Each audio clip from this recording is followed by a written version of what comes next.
Hey everyone, welcome back to the channel. It should select this. Today's video is about enabling Stackable's design library. Okay, so let's say you're making a brand new page and you have stackable blocks here, right? And you can just drag and drop them. But if you drag and drop them, well, yeah, you can make your own layout, your own page, your own site. But we have the stock template library here, and there's a bunch to choose from. But Stackable, if you're looking at this, if you're watching this video right now, you know that Stackable has its own design library. Well, where do we find it? Well, if you searched up here, we have patterns and stuff. This is just the stock ones that come with the themes that we've installed, and they aren't anywhere to be found. So let's head over to our dashboard, and this is a problem we've had before. When we've installed Blocksy, we get Stackable, but we don't get the design library. So let's hover over here to Settings and click on Stackable. And here you go, Editor Settings.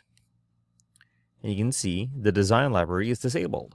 So let's click on Enabled, and it should add a button on the top of the editor, which gives access to a collection of pre-made block designs. Now you can see that we have, on Premium, we get an additional 230 plus library designs, but you'll see in a bit that the stock one has quite a few. And if you scroll down here, you'll see Enable or Disable blocks, right?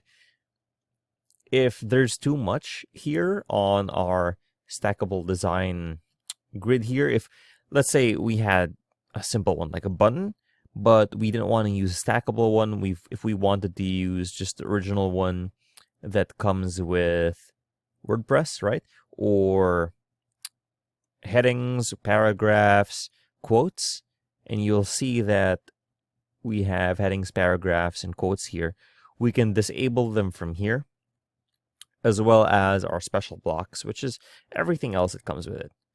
Alternatively, you could disable all of them and not have to worry about using the stackable blocks whatsoever. So let's just refresh this page. And you'll see that since we enabled it, we should have the stackable design library here. So we refreshed this and we added this set of items here. All right, we'll just delete all of these. All right, and if you clicked on the design library, you can see that we have wireframes here, and these are just ones that we can add things to. We have UI kits, so it's kind of like themes within a themes, like sub themes. This one's called Arch. This one's called Capital. This one's called Elevate, Height, so on and so forth. Let's go with this one called Prism. So let's click on this one, right? And it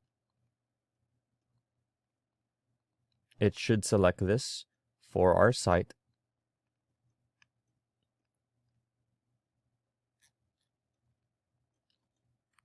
Okay, so the others didn't load, but we just simply selected this one. And again, with everything on a block editor, just click on this item here, and we can always just replace it with something else. Let's say one of our power banks from our blog posts recently. There you go. And we can just select all of these, and let's take a look at some of the other things that are available on the design library. We have blocks in particular, but you can see some of them are premium only.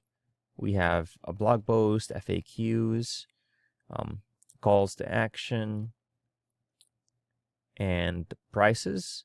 And again, wireframe, there's not really any particular theme that these are under, and you can see that it's really just a wireframe where you can add and subtract what you need, what you want.